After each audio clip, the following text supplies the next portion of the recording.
I want to talk a little bit about the forest fires in BC this year.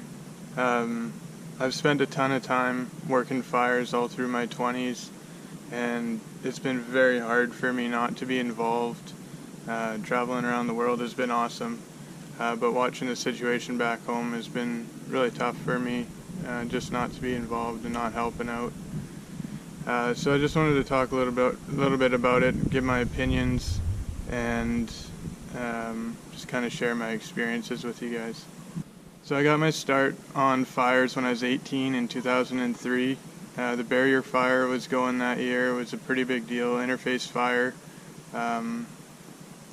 So that was kind of my start. I was on the front lines with the contract crew fighting fires. It was my first taste. And after that I went to school. I got my RFT, became a forest professional, and worked on a unit crew for a couple years. Same thing, just kind of frontline firefighting. And then after that I got a full-time job with the government, and in the summers I helped out with the fires as a division supervisor, so I kind of overseen the contract crews and unit crews working on the fires, and sometimes on smaller fires I was instant command, overseeing all of the fire activities.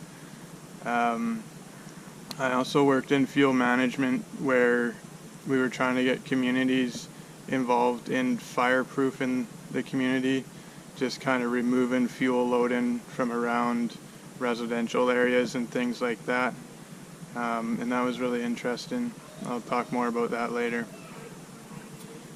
So that's kind of my background. It's been, since I was 18, it's been about 10 years of firework, 10 summers. The first thing and the most important thing that I want to talk about, I've seen a lot of things on Facebook, and obviously Facebook is just kind of a gong show of people commenting and trolling and all that, but there's a lot of people who think that the government crews or the government itself isn't doing anything. A lot of people are upset, why aren't these fires out, whatever. There's a whole lot of things that go into fighting a fire, and the number one thing that BC is absolutely the best at is keeping people alive. And you need to understand that. Keeping people alive is the number one priority. Getting people out of their homes if they're in danger, way before they're in danger, and keeping crews safe so that they can fight the fires. There's a lot of people that would be running into these fires, trying to fight them, driving machines in, trying to cut guard, things like that. They'd be putting themselves at major risk, and we'd see a lot of dead people if it was a free-for-all. So you have to understand that the government is keeping people safe, and the people that are making these decisions are really good at keeping people safe, because that's the number one priority. So before you complain, understand that keeping people alive is more important than anything else. So there are three major groups that manage our forests in BC. Industry, your West Frasers, Tocals, Ainsworths, the big mills. There's the government. Everyone knows the government, Ministry of Forests, which is the forest lands and natural resource operations now. And that includes Wildfire Management Branch. And then there's the ABCFP, the Association of British Columbia Professionals. Here's some of my ideas on how these three groups contribute to forest fires and overall managing of our forests. So let's start with industry, your big mills, private companies. It's kind of a misconception that the private industry just creates jobs and provides us with timber, like 2x4s, 2x6s, things like that. That's not totally true. It is true, but they're also tasked with managing our forests. They're given big pieces of land that they need to manage. So they're allowed to cut the wood, make a profit, but in turn they need to reforest and they need to manage the forest. Since private industry is given such large pieces of land to manage, you have to ask the question, are they thinking about forest fire management, and how does the way that they've been managing the forest affect the way that the fires have burnt this year? Private industry holds the most power over our forests. Because they create jobs, they're in our communities, and if they can't operate in our communities, we have people who are unemployed. So although the government sets the rules and the policies, private industry holds the power. So how can private industry help reduce the risk of interface fire? They can use some of their profit and put it back into the communities where they operate. Things like fuel reduction around the communities, thinning, pruning, selection logging. That's something we don't see very much anymore. There's a lot of focus on clear cuts and volume production to make money. We could get back to small loggers in and around communities in order to help reduce fuel and reduce interface fires. I think mountain pine beetle was a huge lesson for all of the forest industry, and I really hope that these fires this year have been a lesson as well, and we can put some more focus on protecting our communities. So what's the government's role in all of this? The government consists of the Ministry of Forests, or Forest Lands Natural Resource Operations, as they're called now, Wildfire Management Branch, which are huge, and their role is strictly fighting fires. So as far as fuel management and stuff like that, they have some responsibility there, but the main role of Wildfire Management Branch is, number one, keeping people alive, number two, putting fires out. So the government as a whole, outside of Wildfire Management Branch, they set the policies and the rules for how our forests are managed. So they oversee all private industry activities, all the logging. They are there before the harvest, during the harvest, after the harvest. So they make the rules for all forest activities. So what's the government's role in all of this, and how can they help? I think that they could review their policies. For one, the policies that involve harvest around communities and public areas. Something that comes to mind right away is visual quality objectives, and they occur everywhere where people frequent or where people live. So fishing lakes, people's houses, highways, things like that. They don't want licensees or anyone else to harvest timber in those areas where people are going to be driving down the road and see this big eyesore on the hillside and go, oh, that looks ugly, I'm going to complain. So those kinds of things, I think the government can help maybe loosen or change the policies. I mean, it's on industry too, maybe to do some more selection cut so that it's not all clear cuts and it's not all ugly. But that's something that comes to mind for sure. That involves the public also.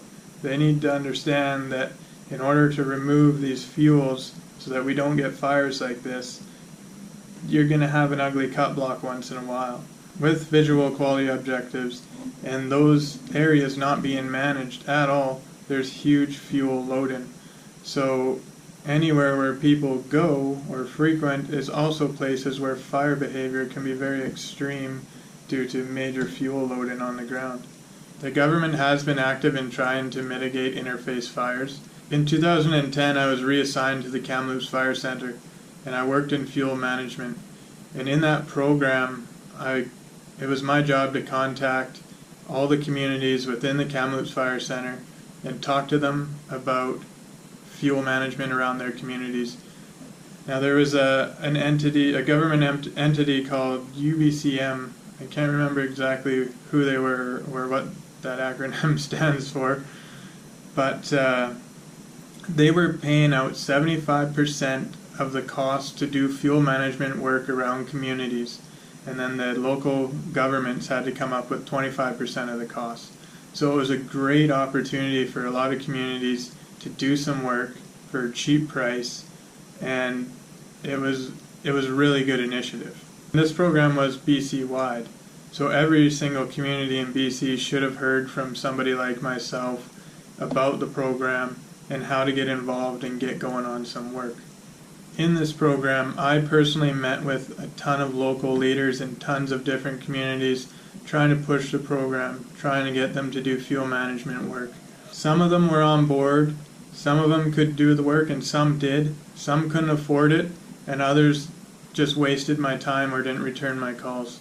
One community in particular who's been affected really negatively this year and have lost a lot of structures, unfortunately, wasted my time, thought the program was a bit of a joke, and unfortunately this year they've seen some damage caused by fires.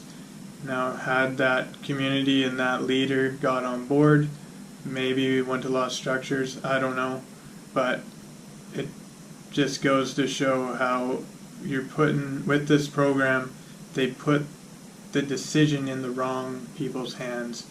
They need to be on the forest professionals, leaders in the industry, like the big mills, like the government. Those people are professionals. Those are the people who need to be making decisions on how to protect communities from fire. It shouldn't be put on the local governments. So the program was a great initiative and a great idea, and I think a lot of communities probably got some benefit from it, but some didn't because they didn't understand. So in the future, hopefully, we won't be putting those decisions on people who aren't professionals. It'll be in the hands of the professionals. People like private industry, hopefully will get on board and giving back to the communities, putting some money into fuel management, as well as the government working together. So the government might have an opportunity to work with industry, work out how they can harvest in a way that's going to help reduce interface fires. And I mean, the VQO thing, that's just an idea. There's so much more that goes into this. It's a way bigger conversation. I'm just giving you guys some ideas of how this stuff works. So you've heard me say forest professional. The third group is the Association of British Columbia Forest Professionals. So anybody who works in private industry or government, if they have any decision-making ability at all, they're usually a member of the ABCFP, the Association of British Columbia Forest Professionals. Now, the association holds their members accountable to practice sustainable forestry, and they are bound by a code of ethics. And that code of ethics ensures that forest management considers three things: social, economic, and environmental impact of the decisions they make while managing the forest. So how can the ABCFP help stop interface fires or help manage our forests better so that we don't have fires that impact communities like they have this year? The common denominator between industry and government is the association. They're all members. All the people who work in government, all the people who work in industry, they're all members of the association. Now, if you have a meeting between industry and government, it's basically profit versus rules and policy. So there isn't a lot of forest management talks going on. It's, we need to cut this wood for money. Well, we want you to leave it because it's sustainable forest management. Whatever it is. It's always them butting heads. It's always money, rules, money, policies. So the ABCFP, they're the common denominator. They could be the middleman, right? As soon as you go to an ABCFP meeting, it's no longer industry versus government. It's just forest professionals in the room. So it's a little less standoffish, and you might actually be able to get some good conversations going about how to help stop these interface fires. So if the ABCFP gets these professionals together outside of a work setting, or just outside of that industry government button head standoff situation, you might have some really good collaboration and might come away with some really good stuff. This is where the ABCFP can come in, get more involved with your professionals, train them more, get them together more so that they can talk, and let's make sure that we're managing our forest correctly. So to ensure this doesn't happen again, we need to put pressure on these three groups. Private industry needs to help out more. They need to give back more to the communities that they operate in. Those are our forests that are being cut down. They need to put some more money back into fuel management, making sure that communities are safe from fire. They have the expertise. They have the people who can do the work. We need to put some pressure on them. The government, we need to put a little more pressure on the government as well.